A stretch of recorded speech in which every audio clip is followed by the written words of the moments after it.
21 Pilots is going on tour in just a few weeks to promote their newest album, Clancy, but with nearly 100 songs in their discography, every song has to put up a fight to be considered for the setlist. Every time a new album is released, new songs are added to the setlist, squeezing out even some previously thought untouchable songs. So with all that being said, how can we possibly predict what the Clancy tour setlist will look like? Well, I'd like to make the disclaimer here that this is not my prediction of what the setlist will look like. I'd honestly be surprised if some of these songs were played. Although, as we saw with An Evening with 21 Pilots, no song is truly out of the running.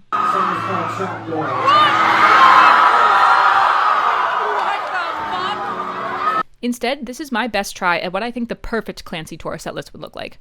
Now, obviously perfect is subjective. There's never going to be one setlist that satisfies every one of their fans, unless they played literally every song on their albums. So instead, I'm going to try and satisfy as many fans as possible by following 4 goals.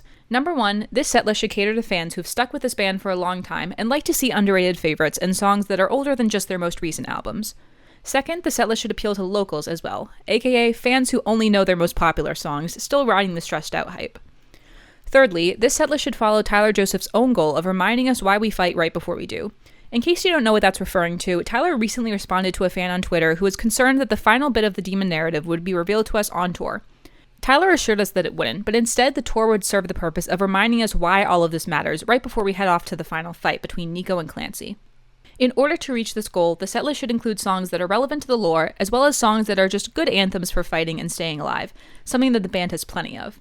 And last of all, this setlist should promote songs from the newest album, since ultimately that is the reason the bands tour in the first place. Luckily, some of these goals overlap, but to be fair to the songs that only fall into one category, I'm going to try and include roughly the same amount of songs for each of these 4 goals. Before we jump into just picking out songs that fit these goals, there are some things we have to keep in mind. In order to create the setlist, I analyzed every major American tour setlist that they've had going back to the Blurryface World Tour, and there were a few things that stood out to me. Number 1 is that every song is up for grabs. Out of 76 songs, not including the ones on Clancy, only 14 have never been played on tour, 6 of which are songs on Regional at Best, which unfortunately doesn't really get a lot of attention from the band. If we don't include Regional at Best, only 8 songs have never been played on a tour. The Pilots are pretty good about consistently mixing in old songs with newer ones. And if that's not enough, Tyler recently posted a photo on Instagram about him picking songs for the Clancy setlist, and every song was shown as an option. Except for Not Today and Goner, but that was most likely just a mistake. The second thing we know is that every setlist usually contains a longer medley and some shorter mashups of songs. Medleys usually consist of older songs, especially ones off Regional at Best and self-titled, occasionally sprinkled in with newer songs. Shorter medleys, or mashups, are usually just 2 or 3 songs that aren't played in full and are instead cut up and played back to back. Along with this, we also know that they usually play a cover song or 2. Obviously, there's no good way to predict what kind of song they may cover, so I won't be including any covers on my setlist. The third point is that the length of the setlist is roughly 25.6 songs on average, not including cover songs. This is including medleys and songs that aren't played in full. Finally, we know that they usually include at least one love song of theirs, or as I like to call them, Jenna songs. These songs include Tear in My Heart, Smithereens, Formidable, and most recently, The Craving. Now, as I said earlier, I'm not predicting what their setlist will be, so these points aren't hard rules for my setlist. However, it would be silly to discount them completely, so instead I'll just be using them as guiding points for building my own setlist. First, we need to pick out all the songs we want on our setlist. Like I mentioned earlier, I want to satisfy all of these goals equally, so I'm going to try my best to include the same amount of songs for each of the 4 goals. The first category I'm going to pick songs for is the 4th and probably easiest goal, promoting songs for the new album. Starting off with the easiest choice, we're adding Overcompensate. Besides the fact that Tyler confirmed that this would be the opener for the tour, it's also one of the singles and is lore related, checking off a bunch of boxes from our goals list. Following that, Next Semester is also a really good choice. It isn't lore related, but it is one of the singles and therefore is one of the more popular songs on the album. Now, the next logical step would probably be to add Backslide, considering that it was also one of the singles, but for the purposes of this theoretical set list, I'm actually going to leave it off. Yes, it was a single, but keep in mind that it's highly unlikely for the boys to play every single song off of an album, which means we need to start eliminating songs somewhere, and frankly, I just think that there are better choices than this one to satisfy our goals. I'm also leaving off Midwest Indigo, but I wouldn't be surprised if they added it for a hometown show, since the song is written about where they grew up. This brings us to Routines in the Night, which I definitely think is a good choice for the setlist. It's their most popular song off the new album, not including singles, and both fans and locals alike love this song. Next we have Vignette, which originally I wasn't going to include in the setlist, but Tyler kind of soft confirmed that they would be playing this by commenting on a fan cover of the song that he would have to start practicing. Along with that, it's also just one of my personal favorites off Clancy, and this is my setlist after all, which means it's going on the setlist. Next, we have The Craving, which is also going on the set list. As I mentioned before, a Jenna-based song almost always goes on the set list, and this is peak Jenna song, literally being called Jenna's version. I really want to include Lavish on the set list, especially since Tyler made the joke of the entire set list just being Lavish, but for the sake of this set list, I just couldn't make it fit. Rip Lavish, you're on the set list in my heart. Next is Navigating, which is also definitely going on this list. It's a lore-related song, plus it's just begging to be played live. The last two songs I'm adding off Clancy are Oldie Station and Paladin Strait. Oldie Station might seem like an odd choice considering that it's not a single and isn't even one of the more popular songs on the album, but I do think that it fits well with the goal of reminding us why we fight. At its core, it's a song about pushing through because life is worth living, which is exactly what someone would need a reminder of before fighting for their life. Finally, Paladin Strait is an obvious choice to add. I would honestly be surprised if they didn't include the song in any form on the set list. It's the album finale, it's lore-related, and it reminds us of the fight that isn't quite over yet. With Clancy out of the way, now we can cherry-pick the rest of the songs that we want. The next easiest category to fill out is the songs that appeal to locals. Whether you like them or not, they're almost guaranteed to be on the set list. This includes songs like Stressed Out, Ride, and Heathens, all of which are going on this set list. From this category, I'm also including Shy Away. It's their most popular song off of Scaled and Icy, and definitely brought them some new fans. This is the goal that has the least songs associated with it, but I'm leaving it off with these 4 songs because a lot of the other locally popular songs also fall into other categories. The next goal category is satisfying fans by adding fan favorites and older songs. There are some easy choices right off the bat. First of all, we practically know that Trees is confirmed because it's the closer for every show, and I think that all of us fans would have a conniption fit if it wasn't played. There's also Car Radio, Holding On To You, Lane Boy, and Guns for Hands that are all staples of their live shows that fans go crazy for. Now, of course, we need some older songs, so I'll be adding Forest and A Car, A Torch, A Death. Forest is a likely choice, as it's the most played of any song before Vessel, and is a fan favorite. A Car, A Torch, A Death is a real deep cut that so far hasn't been played on any tour from the setlist I examined, so this might be a bit of a stretch. However, for the purposes of our setlist, I think it would be a good pick. Fans have been making the comparison for years of the connection between the current storyline and the title of the song, and I think that now would be as good a time as any to finally include it on the setlist, right when the story is coming to a close. The most important goal of all is Tyler's own goal of reminding us why we fight right before we do. This is also the most vague goal, as a lot of things could satisfy it, and a lot of the songs we've already chosen could fit this goal as well.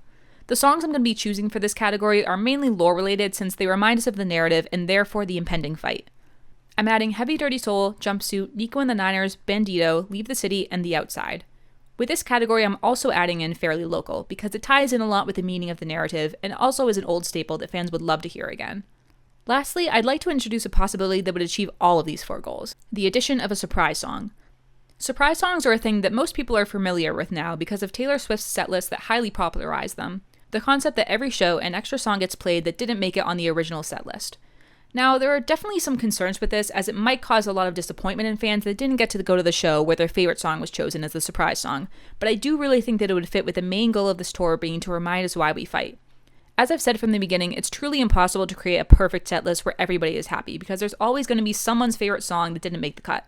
However, with surprise songs, there's always going to be at least one fan in the audience who you've made happy by including their favorite song on the set list that otherwise wouldn't have it. We all fight for different reasons, we all stay alive for different reasons, and we all have a different song that helps us do that. This could take the place as a rotating list of 4 to 5 old songs that get picked from each show, or it could just be that they literally choose a random song from their entire discography to perform every night. But regardless of the exact form it takes, I think it's a good possibility. In fact, I actually believe that they tested out this idea on their Evening with 21 Pilots mini tour by adding a new song or two to every setlist, including songs that haven't been played in years, such as Slow Town and Trapdoor. And with that, we have 27 songs, or 26 if you don't include the surprise song. It's a little on the longer side, but I wouldn't put it past them to make the set list longer since it's meant to be a build-up to the finale of this giant narrative that they've been building. Finally, the last task we are left with is organizing them into a coherent set list. While the order of the set list doesn't really matter a ton and there's no real pattern to how the boys usually order the set list, I'll still be doing my best to order them in a way that I feel that would provide good transitions and a good live show experience. Slot number 1 goes to Overcompensate, of course, as again, this has been confirmed as the opener. I think a solid next song choice would be to keep it in the order of the album and follow it up with Next Semester. It's been a common theme for the past few tours to start the tour off with 2 new songs from the most recent album, and out of the rest of the songs on Clancy, I feel that this would be the best possible follow-up for Overcompensate. They're both upbeat songs, yet have enough of a vibe shift where it doesn't feel like they'd be playing the same kind of song twice in a row. After this song, it's anyone's game, but I think a fun follow-up would be a mashup of Jumpsuit and Heavy Dirty Soul. This would really get the crowd into the theme of this tour, recapping a lot of the major lore plot points, and I can picture these 2 songs going hand in hand on the set list. After this mashup, it's about time for a local favorite, so I'm putting Stressed Out at spot number 4. It's a good vibe switch and it would satisfy the locals nice and early. Vignette is going in slot number 5 to keep the hype train of promoting the new album, and because the vibes are pretty similar to the other songs that we've had so far.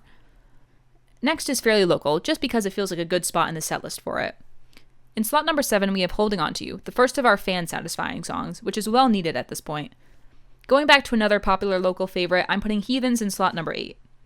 In slot 9, we have Routines of the Night, which will include a transition to B stage. For the past few tour cycles, the boys have tended to include a song off their latest album with some kind of transition to B stage in the middle, and this feels like a good song to do that with, especially since the theme of the song is walking the layout, and because it ends on some slower chords, transitioning into the low-key vibes of B stage. Our first tone shift of the night would come with A Car, A Torch to Death in slot number 10. After this point, I think it would be a good time to include a surprise song if there's going to be one. If they were to do surprise songs, it would most likely be an acoustic version, just because it would be easier to coordinate instead of having to plan out lights and stuff for each individual song, so B stage seems like a perfect place for it to land. For slot 12, I'm including a mashup of Bandito and Leave the City. These are both songs that are fit for a more smaller scale performance and potentially being played acoustically, and they both have similar vibes to them where it feels like they could be combined into some sort of mashup. Wrapping up B stage, we have Oldie Station. This is definitely fit for a scaled down setting, and it's a good high note to end B stage on. I also feel that this would be a good song to walk back through the crowd to the main stage, with Tyler playing the ukulele, kind of similar to how he does in the Next Semester music video. This could happen during the bridge, and Tyler could play the last chorus on the main stage, and Josh could join in on the drums at the end. Back at the main stage, we need a nice upbeat song to bring us back into the concert spirit. For that, I've chosen Guns for Hands. This would be followed by Lane Boy in slot 15, and by that point the energy would definitely be back up. In slot 16, I put The Outside, followed by Navigating at slot 17. After a nice run of 4 upbeat songs, it's time to include some of the softer songs that we picked for the setlist. Slot 18 would be an acoustic medley of The Craving, Forest, and Nico and the Niners. The vibes I was thinking for this was the Campfire medley from the Takeover tour. If this band was to include any covers this tour, this could probably be the place to include one as well. Getting back up to speed and giving the locals another popular song, Ride would be in slot 19. We'd then go into Shy Away in slot 20, another popular song, and then we'd arrive at Car Radio in slot 21. This would of course include the Tower Climb, and then we would officially be in the encore stage, which usually means that there's only 1 or 2 more songs until Trees. For the last song before Trees, what a better way to end the concert than by playing Paladin Straight, the literal finale of the album, and the precursor to the fight that this tour is foreshadowing. And finally, we'd end the setlist the way that all setlists ends, with Trees at the very end.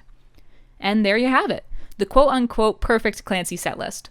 Obviously, as I've mentioned, this theoretical setlist isn't going to satisfy every fan out there, so I'd love to hear what songs you would have included on this setlist. Trust me, if this were all based on my personal taste, we'd definitely be getting a whole slew of different songs, but that's for a whole nother video. Only time will tell how accurate the setlist is, and I can't wait to see what the boys have in store for us this next tour. As always, thank you guys so much for watching this video, and if you did enjoy, please do consider subscribing to the channel. It really does mean a ton to me, and it lets me know that you guys are enjoying the pilot's content. See you next time!